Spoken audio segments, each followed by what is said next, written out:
Yo, this is Steve Bloom, and you're watching Moana Nui Podcast. We'll be starting soon. Don't go anywhere. I'm Veronica Taylor, and from myself and Ash Ketchum, I just want to say, Moana Nui, I choose you!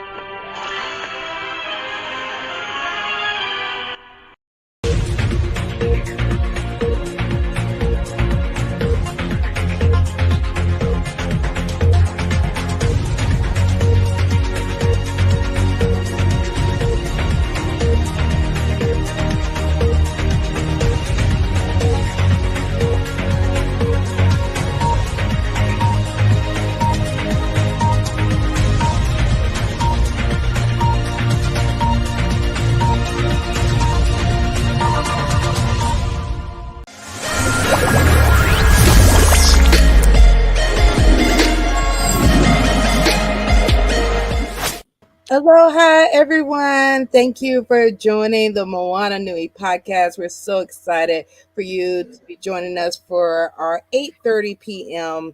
Eastern episode.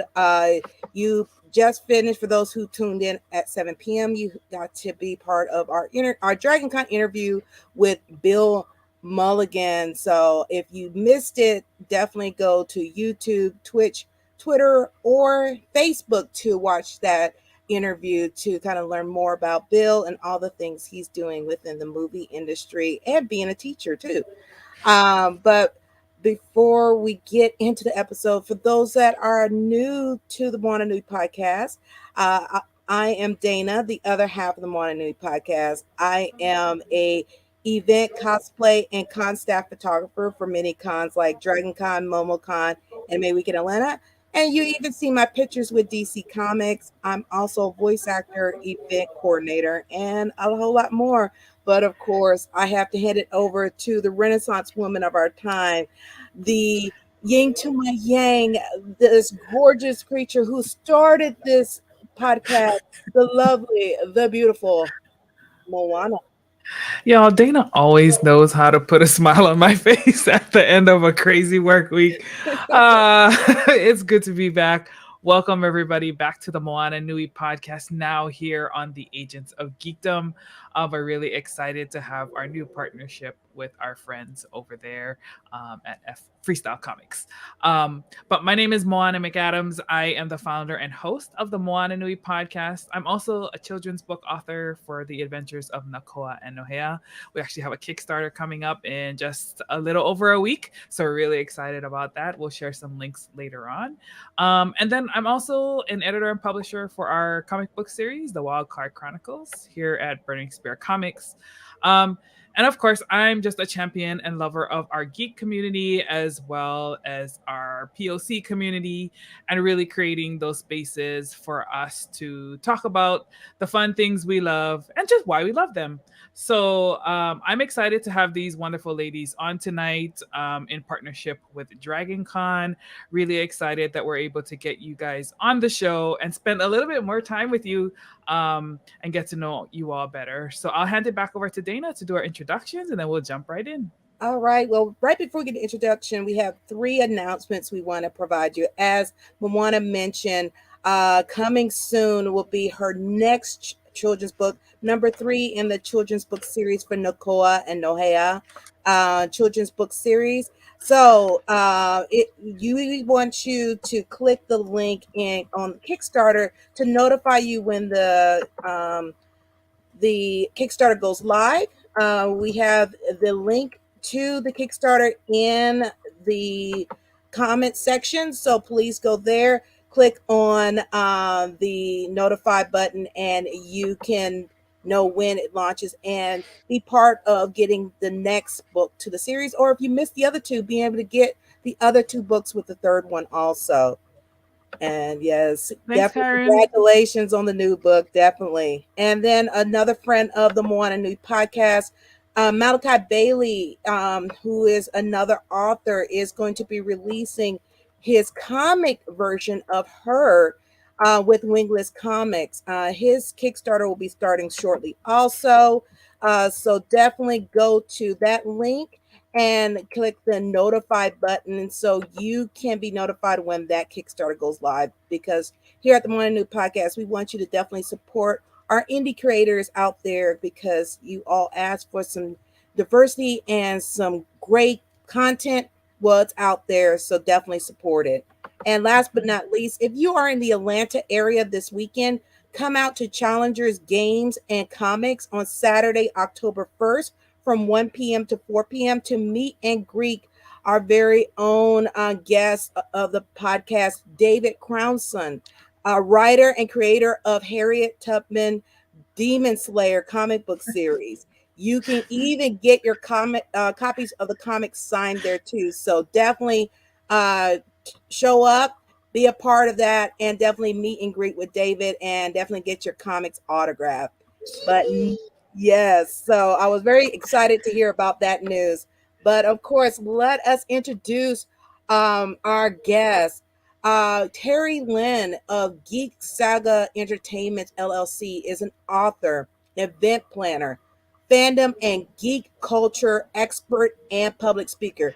If you haven't noticed anything, the hashtag what girl power that always come on the show, they do not have just one title to their name.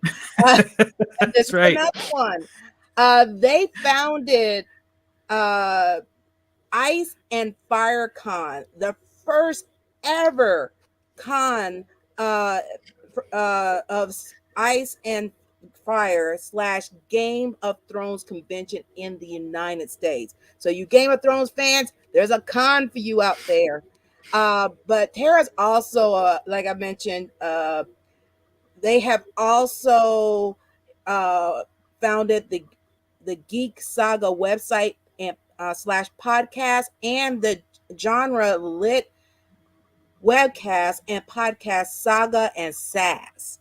In addition, they were co-administrators of the popular geek media website, The Geekanary, from 2014 to 2020, and continue to co-host the Geekanary's webcast, The Bitching Dead.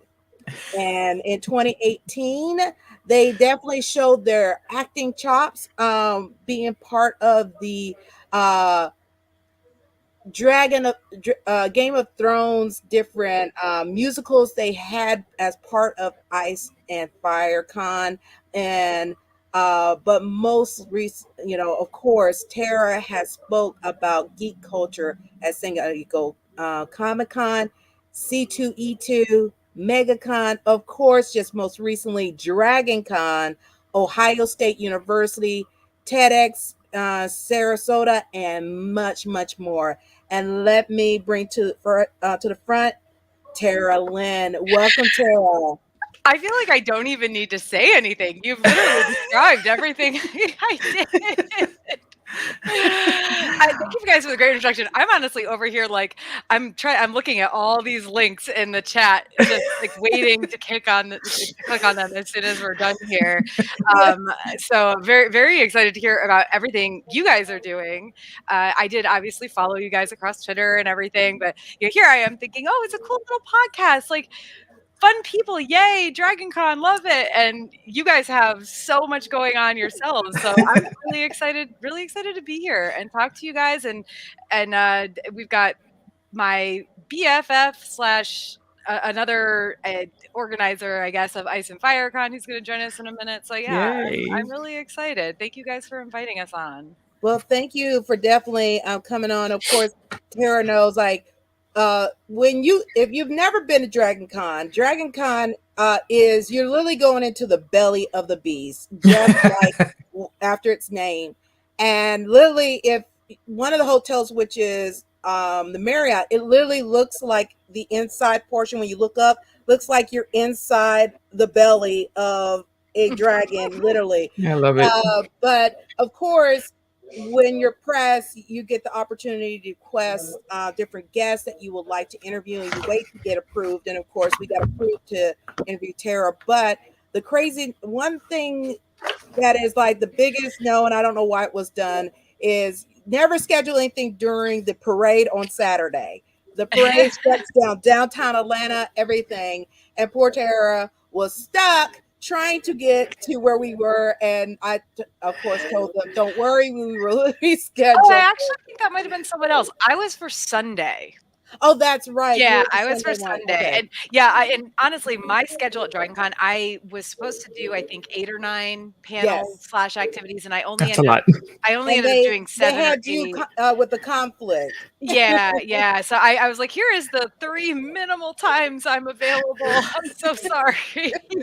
and to be honest, I spent more time in my room at DragonCon preparing for the things I was supposed to be doing at DragonCon than I literally ever have before, because I was running a really big event Sunday night that Wow. yeah, it took a lot out of me. Yes, I'm sure. Well, let me definitely bring your BFF and also part of Ice and Fire, Nami. Well, Welcome, she's also Nami. part of Sagas and Sass, so we do all the things together. I would like to say that I'm perhaps the sass portion of Sagas and Sass. I love it. I'm the swearing portion, honestly.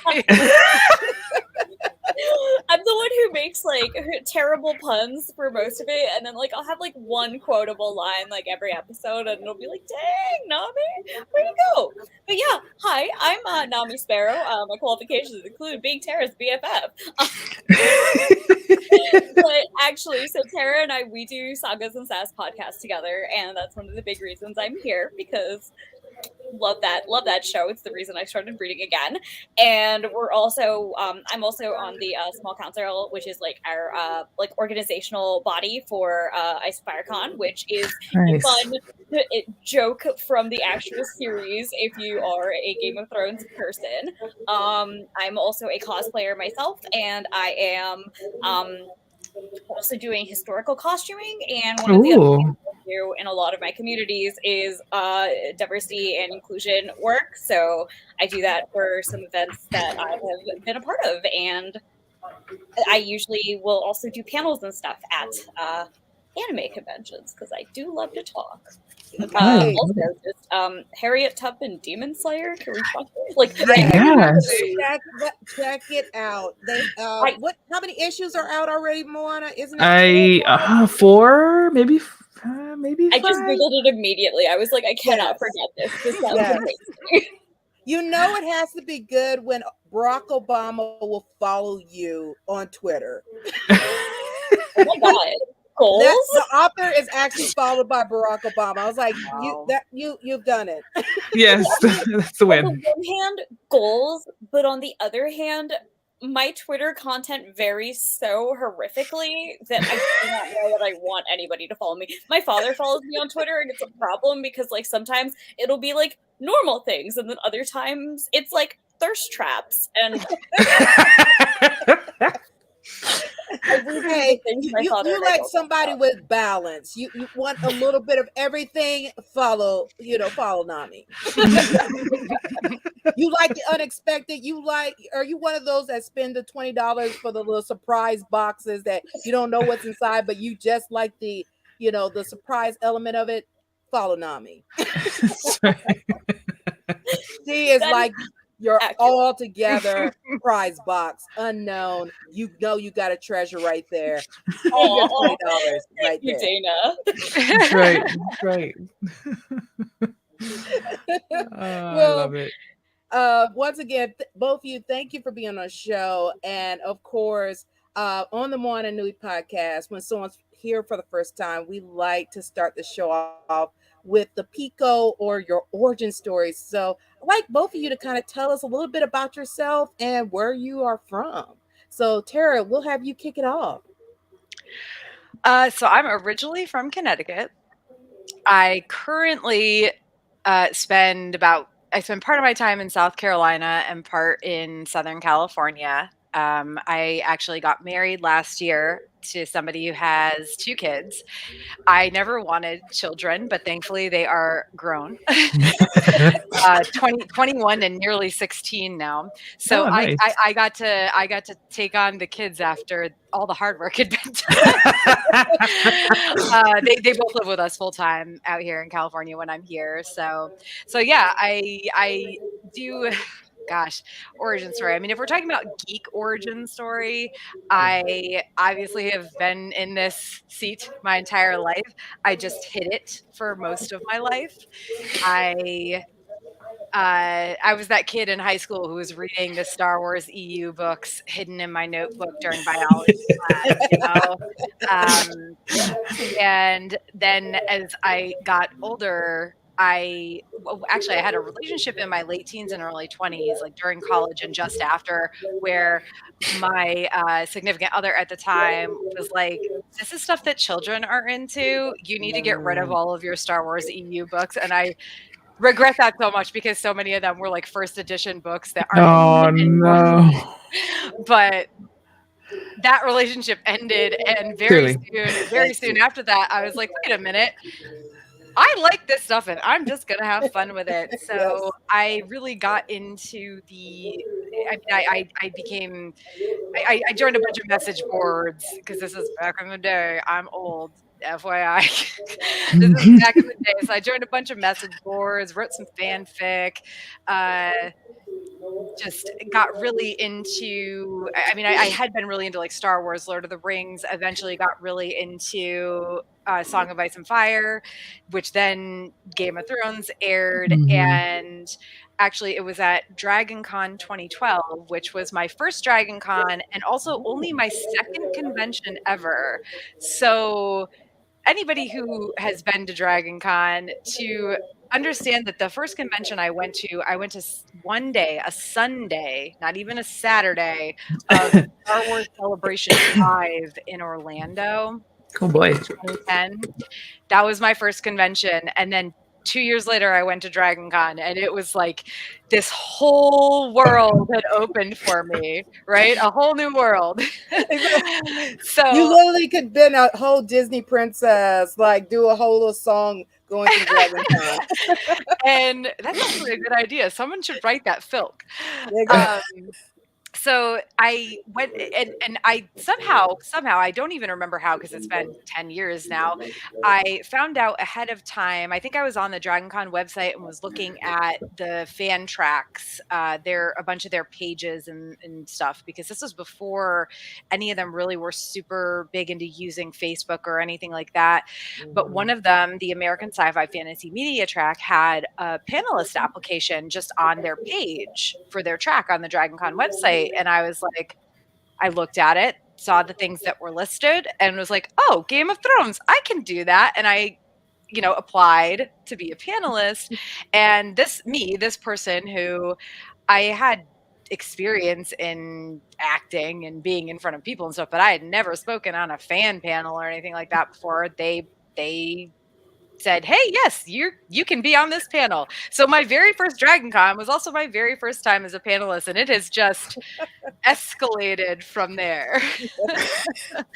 So yeah, I and also that first year, quite a few friends and I were lamenting the lack of Game of Thrones programming at Dragon Con, because the show had just ended its second season, and A Dance with Dragons had come out a little bit over a year before, but all they had was like one TV show panel and one book panel, and I think they did a game show, and I think I might have been involved in that too. Actually, there was a game show of Thrones. I remember little about it because, again, 10 years ago, and also Dragon Con, so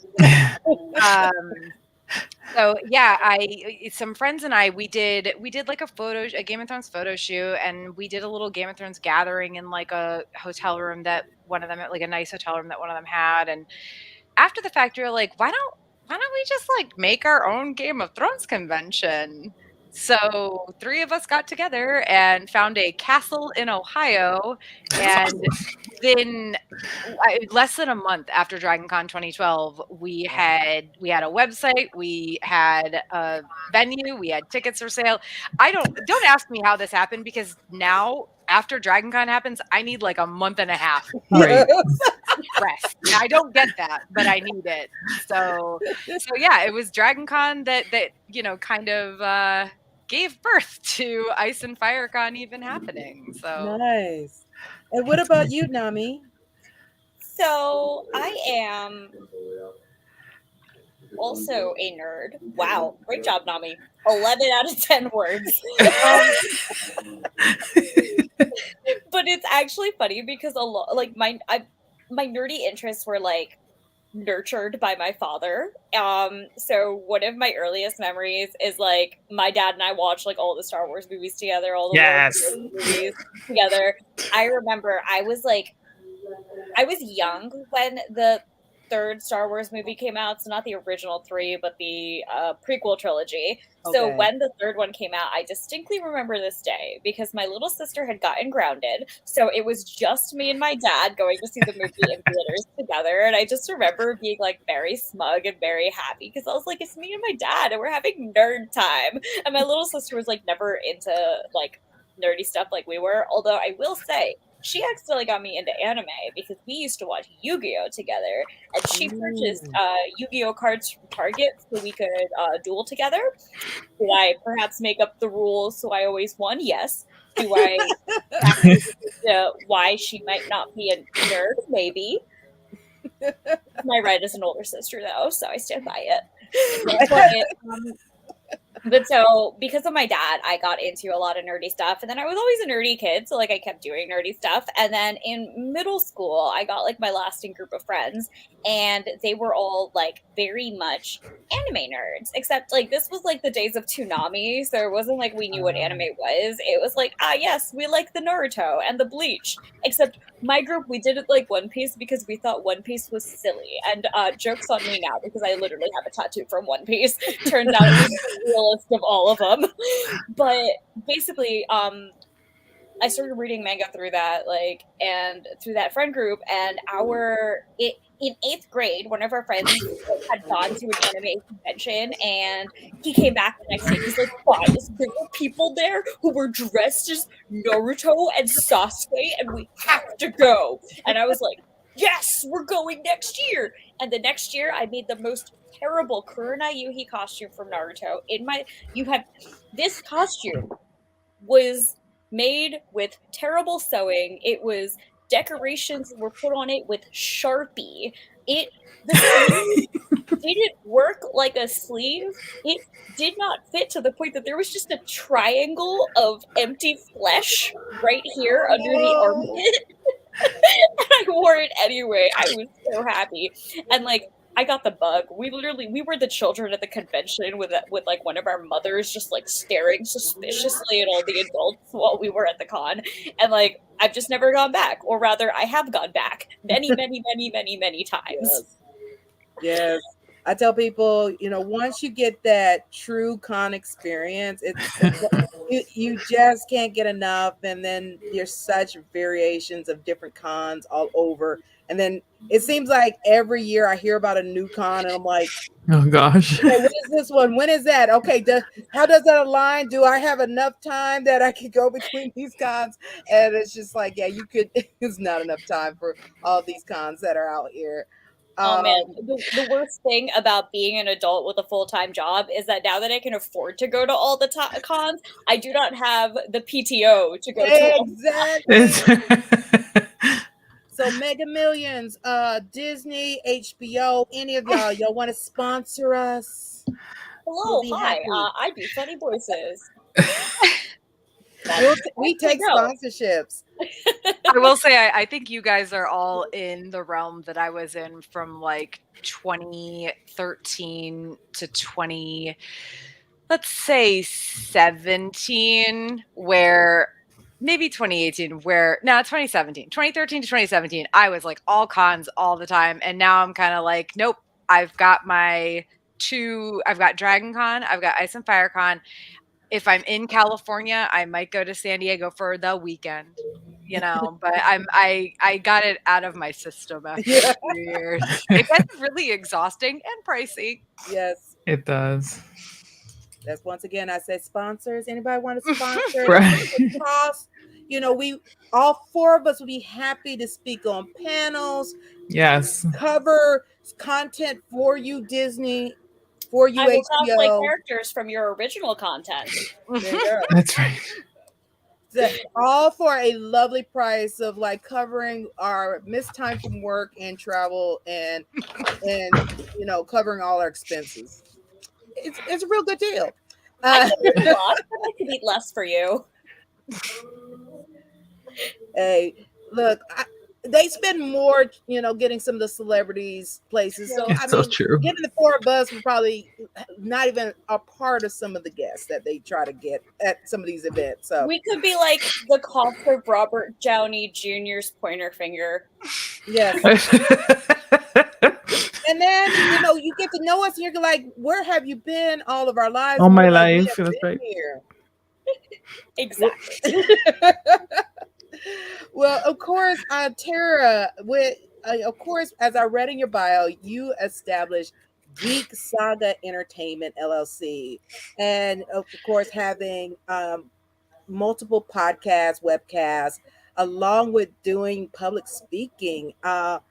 How important was it for you to establish your own company? And tell us a little bit, because we heard about your other podcast with Nami, but tell us a little bit about Geek Saga also.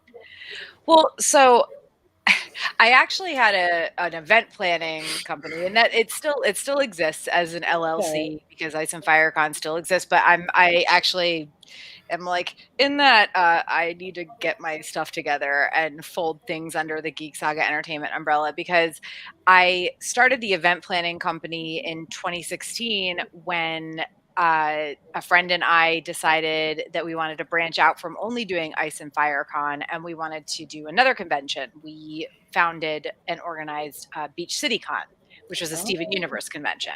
Yes. And so we started that, and that went that happened in 2017 and 2018, and then I kind of backed away from it for quite a few reasons. Namely, to be honest, I didn't really want to deal with actor guests. Not that they were difficult in terms of not that they were difficult. It was more so the fact that if their schedule changes and they can't make it, then it's a huge issue across the board. Yes. And I was like, I don't want this stress in my life. I just want to organize, either local. I did a lot of local one night events in upstate South Carolina where I lived, and a couple other random things over the years. But so I backed away from that, and I had some other ideas in my pocket.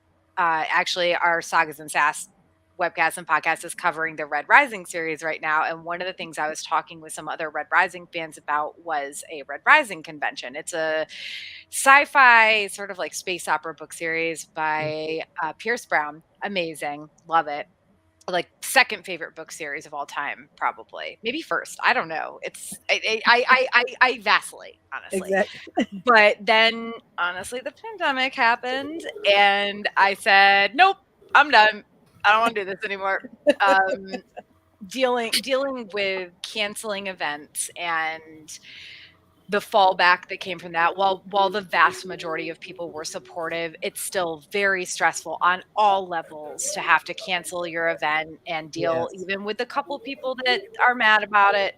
Understandably so, but what are you going to do? So I wanted to back away from that. And when we started the Sagas and Sass webcast podcast in, I think we announced it in September 2020 and started it in October 2020. I said, okay, well, now that I'm doing 2 different webcasts and only one event, I need to have an umbrella that if I do make money off this, advertising money, Patreon, whatever, and also while I personally do not make money from Ice and Fire Con, this is like an all volunteer thing for me. It does, as an event, make money. So I have to have a way to separate it from my own personal finances for tax reasons. So, I went out and applied for the Geek Saga Entertainment LLC because I wanted to make sure that I kept everything under an umbrella that made sense for tax purposes. So that's how that happened. And the Geek Saga Sorry, I've got foster kittens in the room. Everybody say hi to Dipper. Oh, Aw, so cute. I don't know that his sister Mabel will come to visit. She's a void cat, a little void kitten. She's very cute.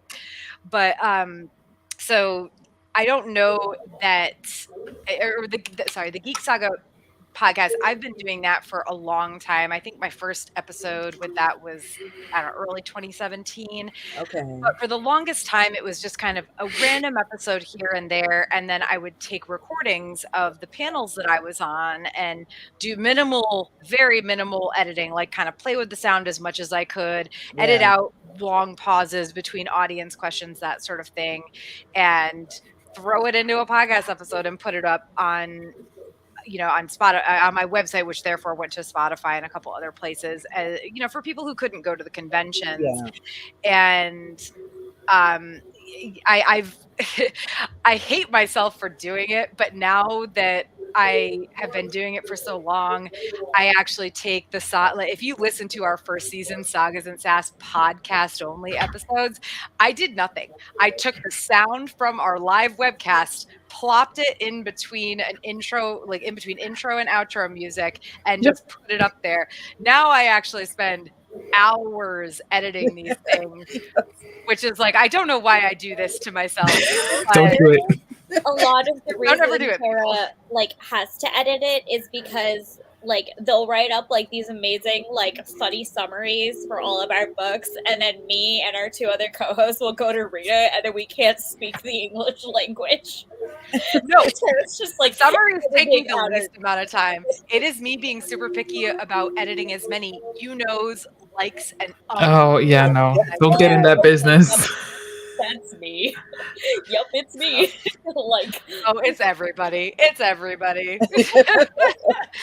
So yeah, I went from just plopping things into an audio podcast with a just very simple musical intro and outro to going through and editing all the things. I regret it, but the type A perfectionist in me also is so angry with myself for not doing it before now. Before now, I say that. Before the past, I think I've been really editing things hardcore for the past year and a half, maybe 2 years. Less than 2 years, because our first season of Sagas and Sass, the Grishaverse stuff, I just plopped into a podcast episode. But after that, I went real hardcore. In fairness, the Grishaverse episodes were me mostly crying about how much I love one character who's the mean girl, beautiful Indian woman, and I was like, yes, she's perfect. I love her. She's a bully, but I love her. Hey, JD from Twitch is saying, Tara, keep holding out. Soon we'll have AI to help edit. God, I hope so. I know, right? It's funny because I actually did the opposite. I started editing first. I was paying somebody to edit, and I was like, you know what? This is just too much. Let's just upload it as it is. Slap an intro on and slap an outro. Let's keep it moving. Yes.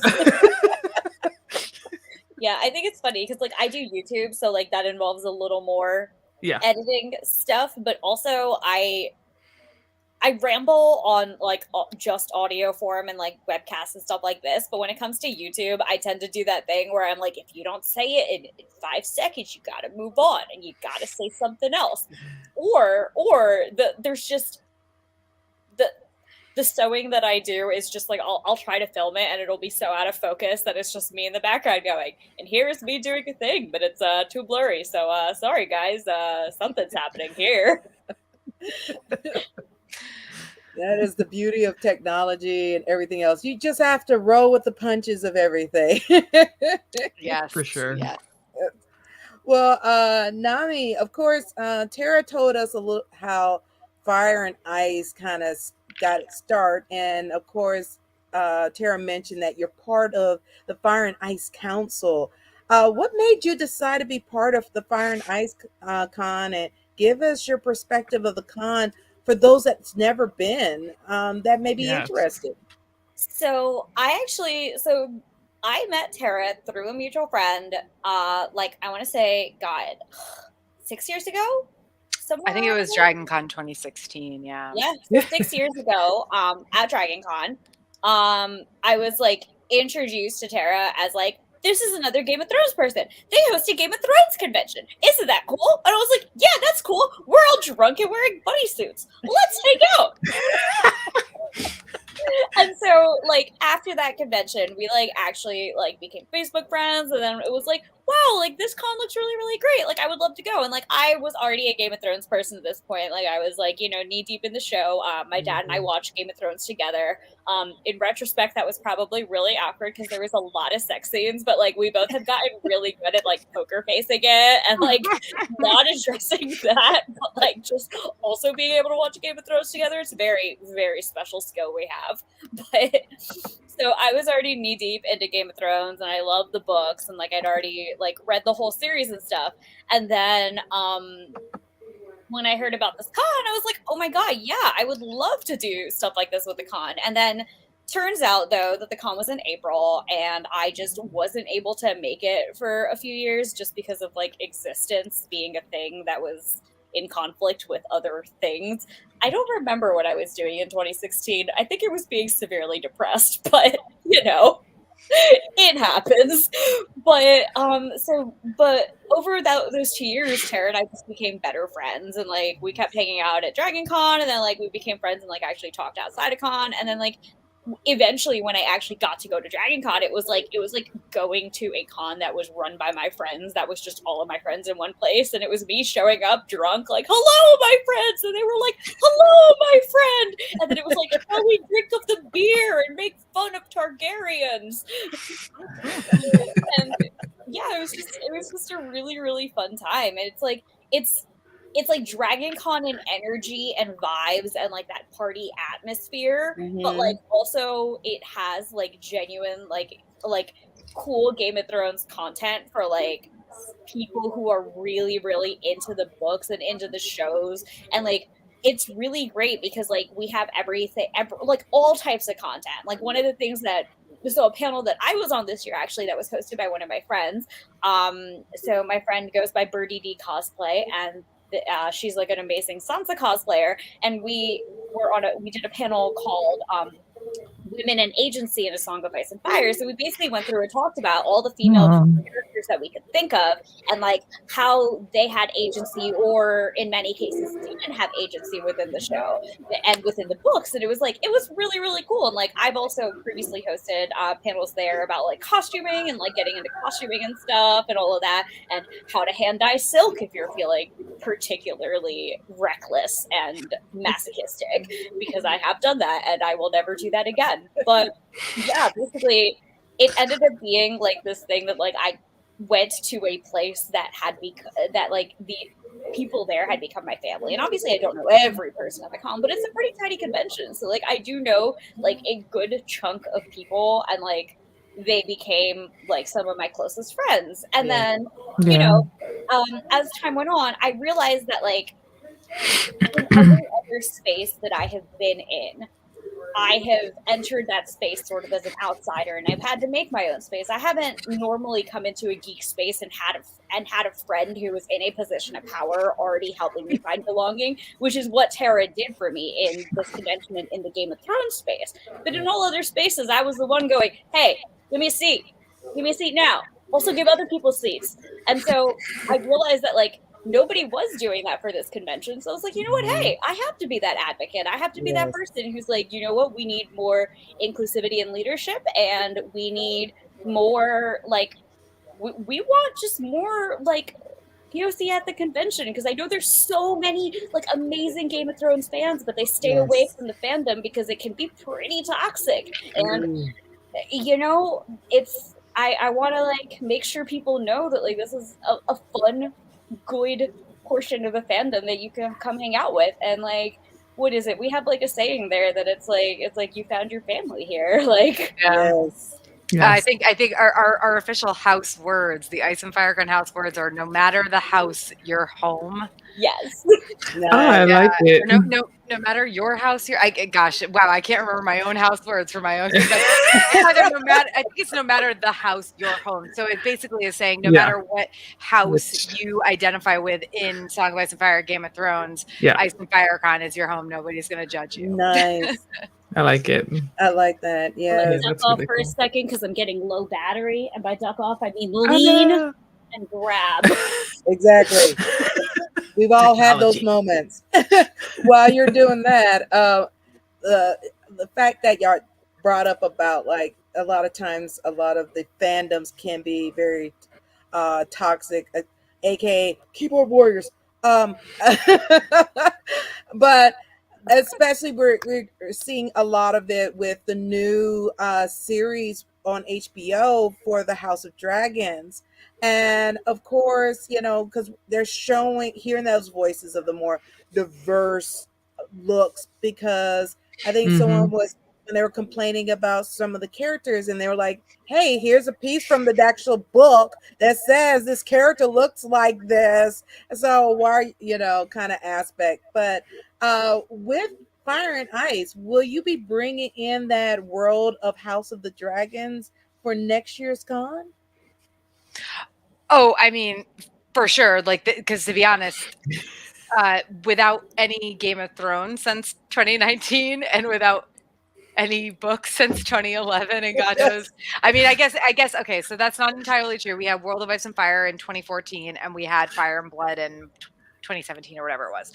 But no, we are. I actually started a series on my personal podcast called Hot D Takes. That's about, like, it's an episode by episode coverage of House of the Dragon, which I never wanted to do with anything, but I wanted to do something different. But yes, I will say this, like, I don't know that if it's the fandom as a whole that has been, and Nami might have a different perspective, obviously, but like for me, it seems like it's less the fandom that is having problems with the representation and more a couple people who happen to be the keyboard warriors that is not really fans of the show.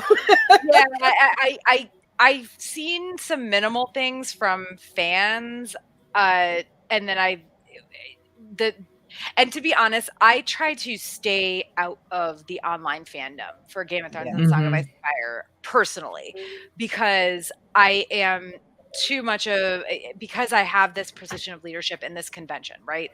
So I don't want to cloud the things that I do or say or anything with random fandom perspectives. Now, that all of that said, obviously, are we allowed to swear on here? Yes. fuck people who are being racist about these shows ever. But the what I've seen, and again, this is only the very minimal amount that I've seen. I've seen maybe, like, there's one YouTube thing that got brought up on Twitter, where it was a huge group of people, mostly white dudes, being dumb. And then there's also Linda and Elio, who are longtime friends of George R.R. Martin because they founded Westeros.org. And Linda is a racist piece of trash. Period. End of story. Like, racist piece of trash. And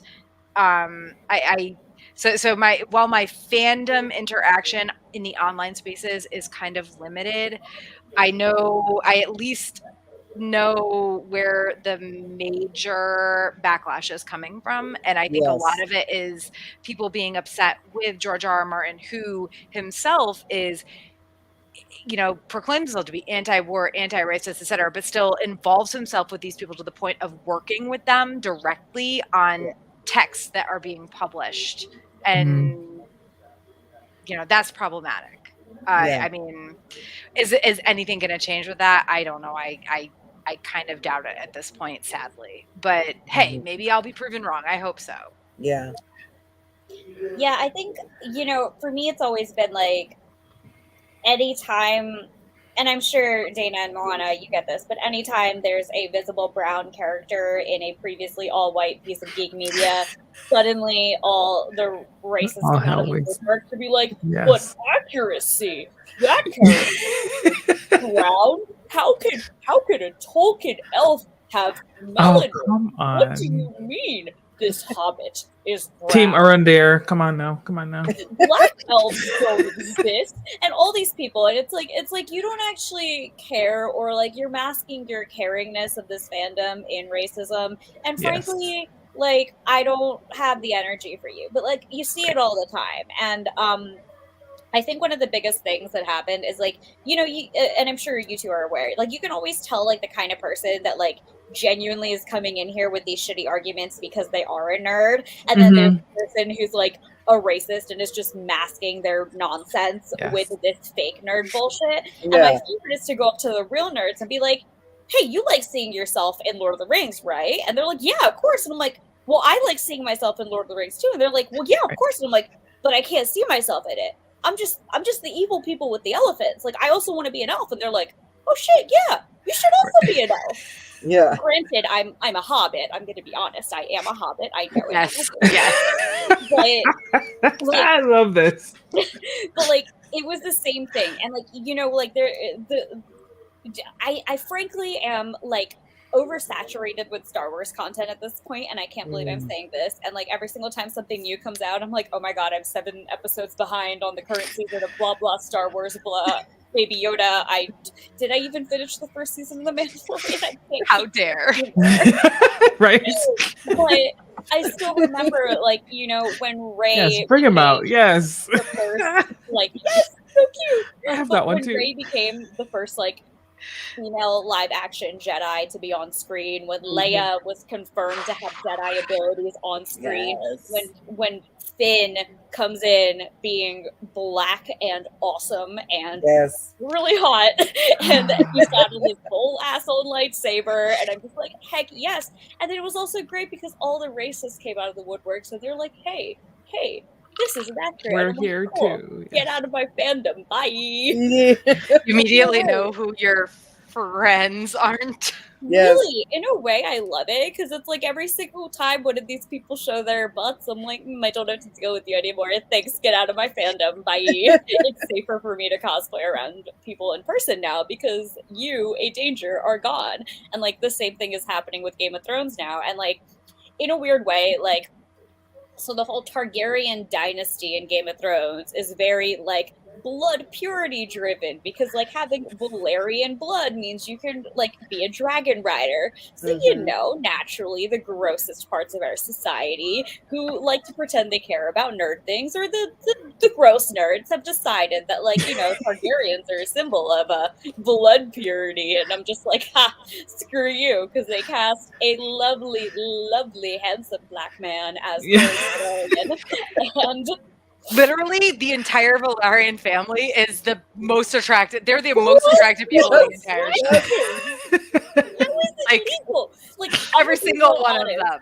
I'm gonna be real honest. They did some brilliant casting with Matt Smith as Damon, because and I love Matt Smith, and I objectively do think he's handsome, and however he also does have that look where you're like, is he inbred? Maybe.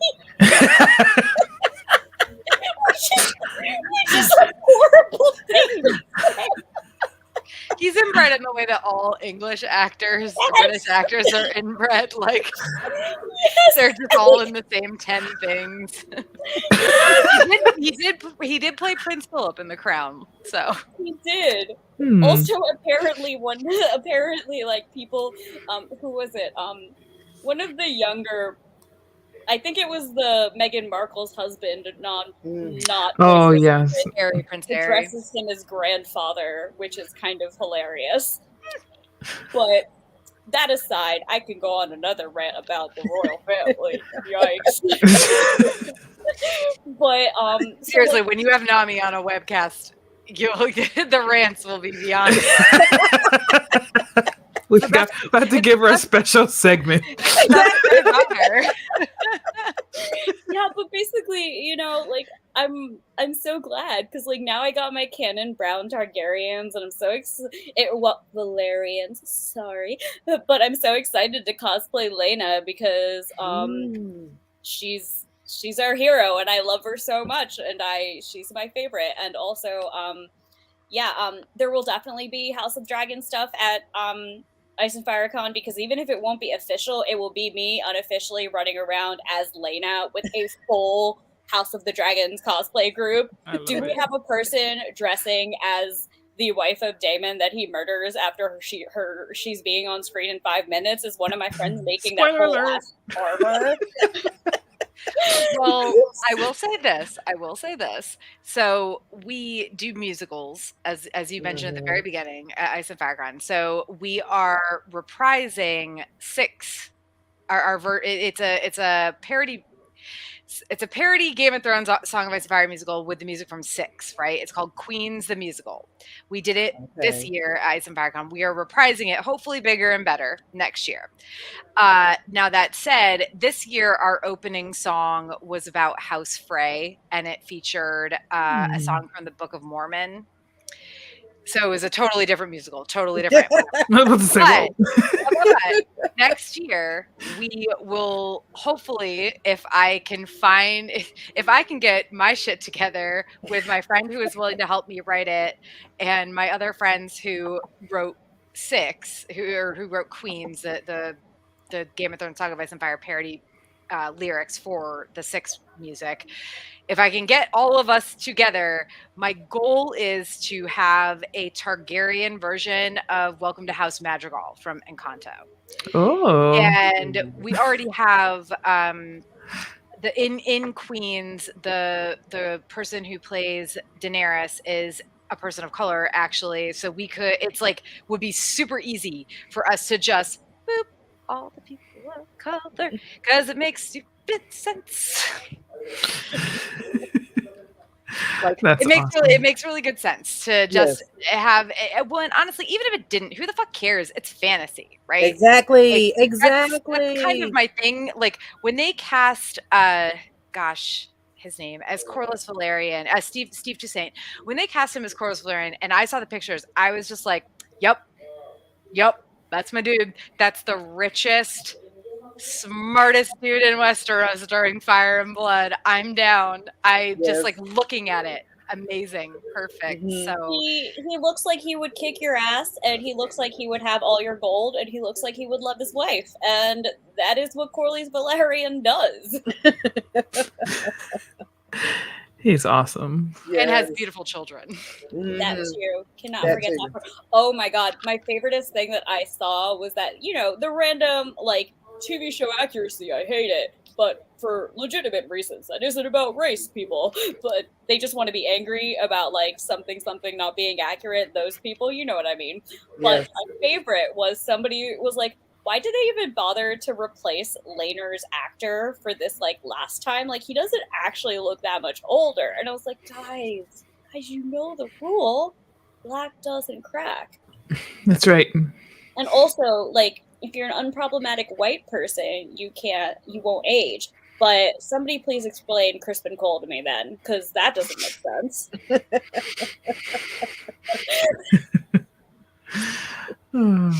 Hey, they can't argue with the facts. They can't argue with the facts on that one.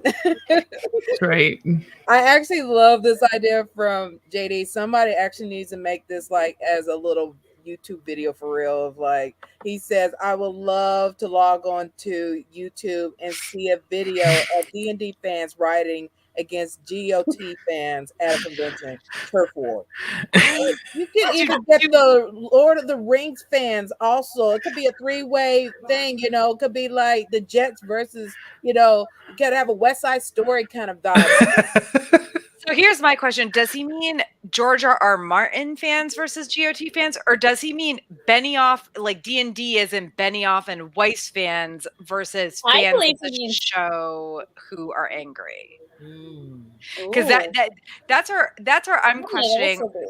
Only because while neither one of them has happened, if you want to see people not rioting against each other, but if you want to see people clapping back about the show nonsense, That would actually you be can good. visit the Ice and Fire Con YouTube and see a video of myself and a friend of mine from 2017. This is years and years ago, where we actually did "You're Welcome" from Moana as Benioff and Weiss, where we are very sarcastically saying, "You're welcome for all the crappy things we did with Game of Thrones so far." And the funny thing is, it stood the test of time, honestly, because the show only got worse.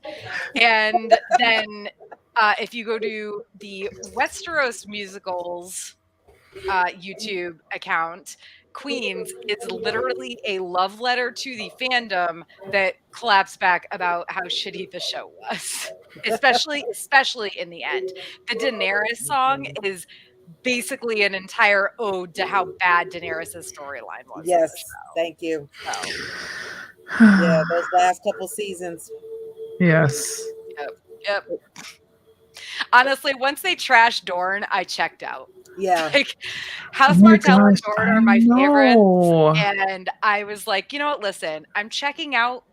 Well, and it didn't help but that at the end of the season, they also had the stuff that happened with Sansa that I'm not even going to touch on. Yeah. But once I checked out of that, I was like, you know what? I can just enjoy this for the crap that it is. It's fine. And sometimes it wasn't crap, right? Like, there were some good episodes in seasons 6, 7, 8. Yeah. Knight of the Seven Kingdoms. Brienne getting knighted. Yeah. Chef kiss. Yeah. Mhm. But it was so few sprinkles in those seasons of good stuff with the horribly, why are we going in this direction? It was one of those things. What are you that, doing? No, don't, no. Oh, you went there. Oh, you went there. It was one of those things that they screwed up Dorne so bad that I didn't even have the energy to be happy later when they made my one true ship, Gendry and Arya, canon. And like I didn't even care because I was like, they made Ilaria Sand kill a child. A Dornish woman would never. Yeah. Exactly. Well, JD answered your question, Tara. He says, I want to see a bunch of night cosplayers trying to stab each other, Hobbit cosplayers biting ankles. Maybe I'm sick, but I am bored of Black Friday videos. The old of you to think the Hobbit cosplayers wouldn't just be smoking weed in the background. Yeah. That's right. That's true. They probably be like, get him in the head. I mean, from Westeros, an American Musical in 2019, there is a video of Nami herself stabbing the air like randomly as other people fake murder each other on stage. So it's not quite what you're looking for, but we've got something for everybody. You know? Like murder, unskilled murder, but like attempted. It's the most hilarious. It was the most hilarious thing for me. Well, of course, I'd love for y'all to tell people, one, how they can watch and follow your shows for both Geek Saga, but also see you and Nami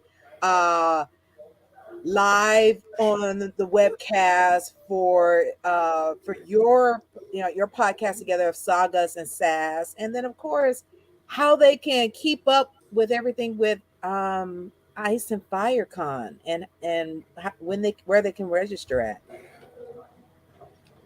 Okay. I mean, I'll. Do you want to go first, Nami? Or you want me to go first? Yeah, I can start off. So, as far as finding me, generally I am Nami Sparrow on Instagram and on Facebook and on YouTube. I am still Nekonami Cosplay on Twitter, which is like my OG baby weeb username that I recently updated because I'm just like, Cat Nami, okay, like I mean fine, but like let's do something more. Nami Bird. Apparently all I could do is animals. I'm really good at this. But yeah, so you can find me there. Twitter's unhinged. Instagram I update rarely, but I will scream in my stories often. And YouTube every like 3 or 4 months I sometimes make a video. I have one that I should have made should have edited a while ago. I just haven't had the energy to actually wear the thing I made. Which, by the way, if you like, So as you heard, JD, if you want chaos, go to Nami's Twitter. They get that chaos. Historical costuming, I'm Oh, going to put in a nice. video about making That's pretty. days very soon. Hopefully within the next month if I put them on sometime. And then for Sagas and Sass, which is the podcast webcast that Tara and I do together with our lovely co-hosts Nick and John, our two resident white men. You have to give representation to the resident white men. Well, to be fair, Nick is polyamorous and possibly maybe non-binary. They are in figuring themselves out phase. Okay. So, but polyamorous as well. So they're the white person, but definitely a little bit of extra. Okay. And John's everyone's dad. He's doing his John dad. is everyone's dad. Yes. Okay. Gotta have one. Have a good one. So how can they tune in for Saga and Sass? Yes, and actually, this is probably the best time for you guys to start tuning in because we just covered parts 1 and 2 of Red Rising, which is the first book in this brand new saga. There are I want to say 5, 6, 7, many books. 5. There's 5 right now. Yeah, I'm great at numbers. There's 5 books out so far. I have read the first book and also spoiled myself extensively by reading the Wikipedia. But it's a great series. Y'all are in for a really lovely treat. And now is the time to start because we have episodes every 2 weeks and we tend to read about 100, 150, 200 pages in that time. So, but the other thing is we also do post these on our YouTube and we also do upload these as in podcast form later. So you can also watch at your own pace. But now is the time if you want to get in on the live action, and you do because I tend to be like this. I'm just always like this. I do that. The only thing I will say about that is the live webcasts, which air like you guys do on YouTube, Facebook, and Twitch every other Wednesday at 8 p.m. So we just did one last week on the whatever date that 21st, and then our next one is I think Wednesday the October 5th. I cannot promise there won't be some minor spoilers, nothing major, but if you haven't read at least the whole book of what we're covering, some of us have read ahead. It's not me, and it's not Nami, and it's not Nick. It's John. Love him so much, everyone's dad. But every once in a while, he slips up and will spoil something from the future parts of the book. But that said, I edit that out of the podcast episode. So if you follow Sagas and Sass, if you don't want any spoilers, wait for the podcast audio version. Right, which usually so we air on Wednesdays, and usually the latest I have it up is Saturday evening. And the only reason it's that late is because we have a Patreon now, and so it goes up on the Patreon 24 hours before it goes public on our website and Spotify and Apple Podcasts and all that stuff. So if you've read Red Rising and you don't mind minor possible spoilers, the live webcast is always going to be a ton of fun. But I would suggest if you have not read at least the full book that we're covering, maybe don't on the live thing. But John was pretty good this past week, so let him go. Yeah, I only had to edit out 2 things, and both of them were so minor that it was it doesn't matter in the future story or anything like that, but still, what we're trying to do with Sagas and Sass, what we've always tried to do is we're reading a series as we go, right? And sometimes we have read them, we've read the books beforehand. With the Grishaverse, I think quite a few of us had read, or no, just Nami and I maybe. There have been times where we've covered books in parts where some of us have read beyond that, but we've always aimed to keep our stuff spoiler free. Like we're only going to talk about what we're covering in that episode. Okay. So that's that. And yeah, so that's every other week. My Geek Saga podcast is super sporadic. So right now it's every week. Hot D takes. I record it every week, usually on Monday evenings, which means it's up on Thursday afternoons again. Because it usually takes me a couple days to get them edited. Because real job. Exactly. I work in continuing medical education, so I am very busy all the time with day job stuff, and and beyond that, with the Geek Saga podcast, I do have a couple Dragon Con panels that I need to put up there. For sure, if anybody who is listening is into Red Dead Redemption, which is Red Dead 2, Red Dead 1, Red Dead 2 are my favorite video games of all times. I refuse to be sorry about that. It's the Barbie horse girl game, and I stand by that. Yes. So if anybody's into Red Dead Redemption, I've got one recording coming out for my podcast from the panel that I moderated with some of the guests, like the actors from Red Dead Redemption and Red Dead Redemption 2. I actually already put out one that was the thing I was talking about earlier, the game show that I hosted at Dragon Con this year that I put a lot of work into. I mean, I wrote all the questions and everything, and Nami, it was a Hollywood Squares themed game, and Nami was one of our squares who knows nothing about Red Dead Redemption, but somehow got like half the questions that were asked her right. Some of them were right. One of them I did. Some of them were like just like common knowledge things about like. One of them was like, oh, what animal were they hunting in the game that was endangered? And I'm like, well, it's a western, so they were obviously hunting buffalo. And that's correct. It's just like a historical fact. And so, like, some of these things I knew just by like knowing miscellaneous facts, and then other things it was like, I was like, it'd be funny if they did like.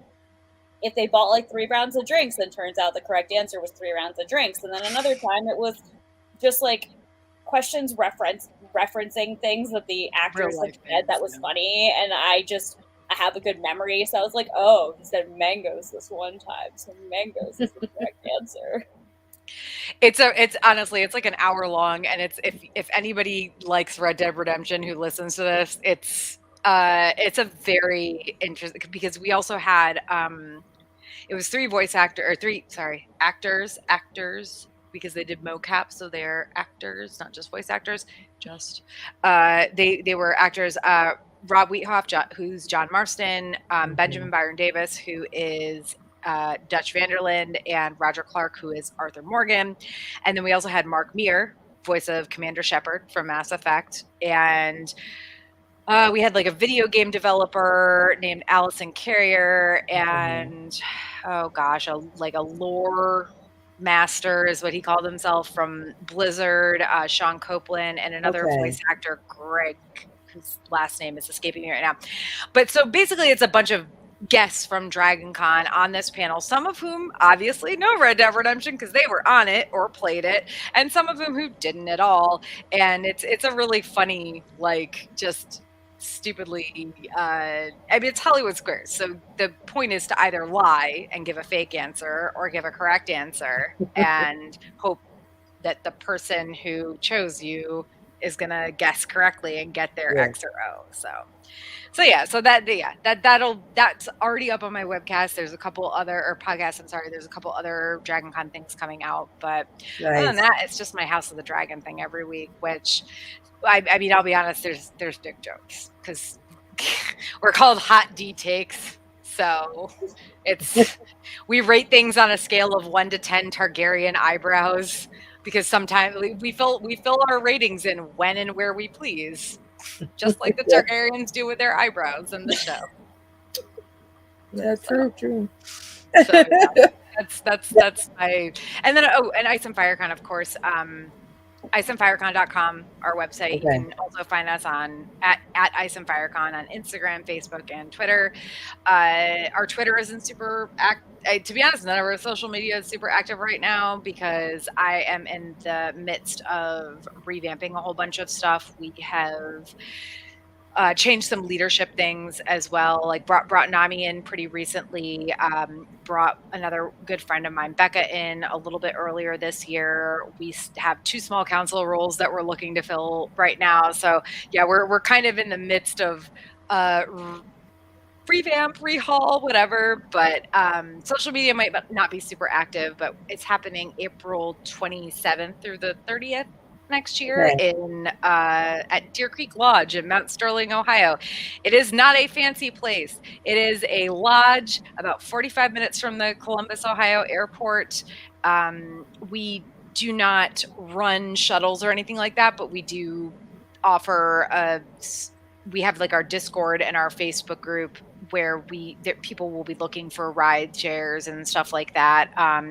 But the rooms are really cheap, and I imagine Dragon Con, right? If it was only at, let's say what would you say, Nami? The Hyatt, the Hilton? Oh, the Hyatt. I'd say the Hyatt, yeah. Yeah, like less nice rooms than the Hyatt, but it's not like, loud like the Marriott. Like a Hyatt with 3 floors. Okay. In the middle. Yeah, of the elevators aren't a problem. Yeah, so it's basically like the main building. All things take place in the main building, and then there's some cabins about a 5 to 10 minute walking distance from the main building where there's a lot of late night unofficial parties. So it's very. I mean, when we started this, like I said, it was people that I met at Dragon Con, and we modeled it after Dragon Con, in that we never wanted people to have to drive to a convention center. Yeah. Or to be at a hotel where the convention center rooms had to close at a certain time, or you couldn't get a drink at the bar and bring it into the hotel room. Cough, cough, Magfest. So yeah, we modeled it after Dragon Con in that it's very open in all of those respects. So if you're a Game of Thrones, Ice and Fire, Song of Ice and Fire fan, definitely check us out. Very nice. Now, of course, right before we got started, because me and Moana was like, we got to ask you about it, because I was very admiring Tara's awesome Stitch statue in the back. And then Tara gave us a little nugget that they got to work during that time of Lilo and Stitch. So we give us the tea on that. Well, so I was just like a frontline cast member, right? So I did the Disney College program in 2001, and I worked at Pirates of the Caribbean at Magic Kingdom at Walt Disney World, and then I went back home, and like 2 months later, I was like, nope, want to go back, and they were doing summer programs, but there were some issues with my application and it got in too late. So all they had were food service things. So I ended up working in the kitchen at a restaurant, Pizzafari at Animal Kingdom, which at the time I was mad about it, to be honest, because I was like, I got to work in attractions and now I have to work in a kitchen. But actually working in the kitchen was really great, and I learned a lot of things. Not to downplay like people working in kitchens, it was more just like, I want to go back to Pirates, why can't I go back to Pirates? So I was there that summer when they released Lilo and Stitch, got to see it like in the theater at AMC, in downtown Disney, which is now Disney Springs.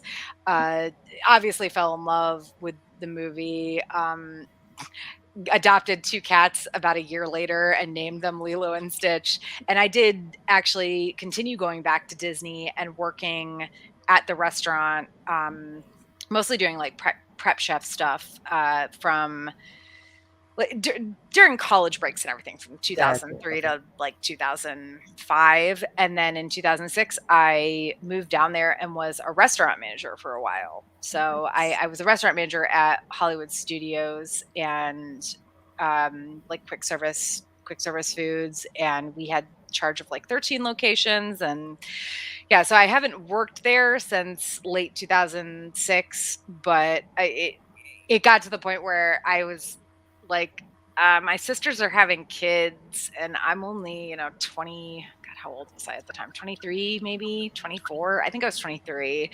Like I want to be with my family on holidays. I want to see my sisters have their babies and all that. So I left. I don't regret leaving. Yes. But I had I just happened to be there when Lilo and Stitch came out, and it was such a big thing. And yes, big Stitch fan, as you can see. Well, and to be honest, like that was a gift from my husband for Christmas last year. This was a gift from a former coworker who I'm still very good friends with. So I do buy myself a lot of Stitch things, but not those two particularly large ones. Those are awesome. They are. Because right when you came on, I was like, is that Stitch? I gotta ask Tara. Once they get their headphones working, I have to ask them about it. But of course, we like to thank both of you for coming on the show live. We would love to have y'all come back. We always welcome anybody, especially if you have any big things coming up, or we'll love to have you come back to talk about that. And we may have to figure out a segment for you because I was saying Nami has more things coming up than I do, honestly. It's like, all right, Nami, you're gonna be like looking at the calendar. Okay, which Thursday of each month do you want your segment? And then be like, all right, be like, talk with Nami. You just expect it can go any direction with Talk with Nami. Nami's going to start talking. Y'all interact with her, and then it may start.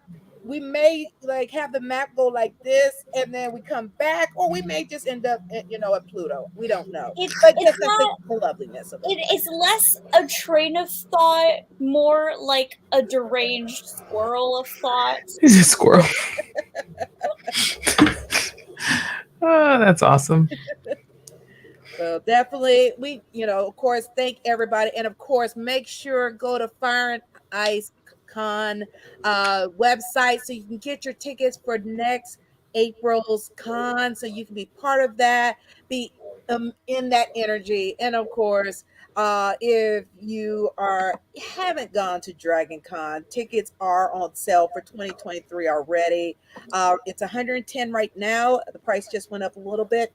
But definitely go purchase your tickets before the price goes up again.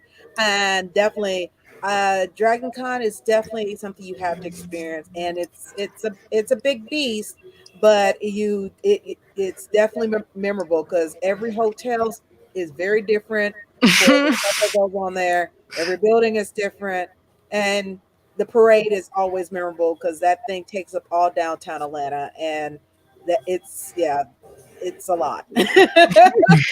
Yeah, that's why I watch it from my room. Yeah, right up above. Yeah, that's why I tell people, I'm like, if you can get a long distance view, but it is 5 days. Actually, I tell people it's actually 6 because people start the parties and everything on that Wednesday before the con, and then it goes all the way until Monday. The con ends on that Labor Day Monday. So that's crazy. Yes. Some people want Dragon Con to be a whole week. I don't think that's going to happen. It already is. Honestly, it really already is. It's unofficially a week, and like the worst part is that I already don't have the stamina for it. Like I'm not even 30. Like everybody in my room was like much older than me, and like I was like in bed just like dying for so much of the con, and they're like, Nami, come party, and I'm like, I went too hard on Wednesday. Let this That's it. Straight up, all the photos of us in our room just like have like a napping Nami in the background. It's honestly hilarious. That's right. Sleep is good. Yes, pretty much. Bed goblin. Sleep is essential. That's right. Well, of course, we like to thank, and definitely make sure you follow both Nami and Tara on their social media, but also tune in to their podcast. That way you can hear the same lovely banter we have and information that's going on right now. Get that sass along with the saga put together and have a glorious time in watching it live. The next episode, like Tara said, is on the 3rd, every other Wednesday on Facebook, YouTube, and Twitch. Make sure you tune in for Geeks and Sass, and definitely give a follow, a like, and then on Twitch, if you like to subscribe and give that support. And also follow us. We are now part of the Agents of Geekdom network. We have partnered up with 6 other podcasts. Each of us have a day of the week that we have our podcast, and you get to watch various content from Chat and Draw, which is with our very favorite Michael Watson. He actually interviews while drawing he's drawing the person that he's interviewing. So he's had various people on there, including our very own Father Yoon from Warrior was also on his show. So definitely follow Agents of Geekdom, and so you can keep up with the Moana Nui podcast, but also all the other shows on the network, so you can get a little bit of a lot of entertainment all week long. Well, we thank you everybody for tuning in. Definitely, like I said, like and follow. Tune in for us next week. That we will have more content from Dragon Con, along with that you can definitely tune in for and watch. And hopefully we can definitely have Tara and Nami come back for some more stuff to talk about. So thank you, everyone. Have a great evening and have a great weekend also. Bye, everyone. Bye, ladies. Thank you.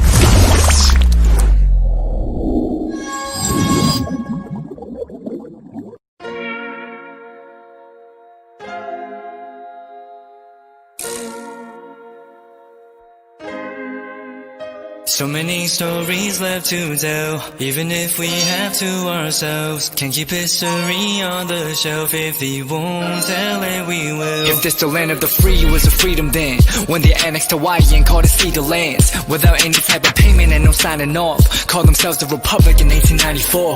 1.2 million acres overtaken from the native Hawaiians. When they resisted, the West retaliated in violence and erasure. The Hawaiian language is banned as part of colonialism's plan to expand, yeah. Stuck between a rock and a hard place. Multiple bombings of Kaho'olawe as a part of their ongoing war with Asia. Used it as a place for target practice. No consent or compensation. Colonizers call for annexation.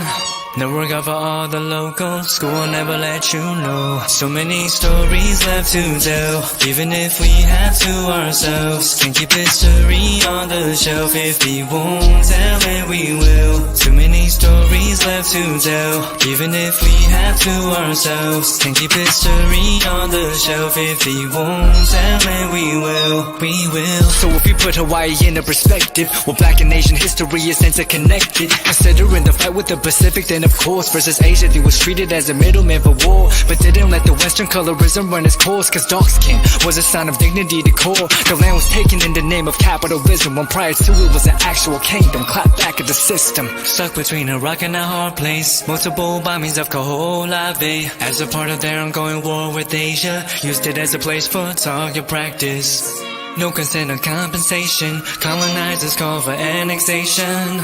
No regard for all the locals. School will never let you know. So many stories left to tell, even if we have to ourselves. Can't keep history on the shelf. If we won't tell it, we will. Too many stories left to tell, even if we have to ourselves. Can't keep history on the shelf. If we won't tell it, we will. So many stories left to tell, even if we have to ourselves. Can't keep history on the shelf. If we won't tell it, we will. Too many stories left to tell, even if we have to ourselves. Can't keep history on the shelf. If we won't tell it, we will. We will.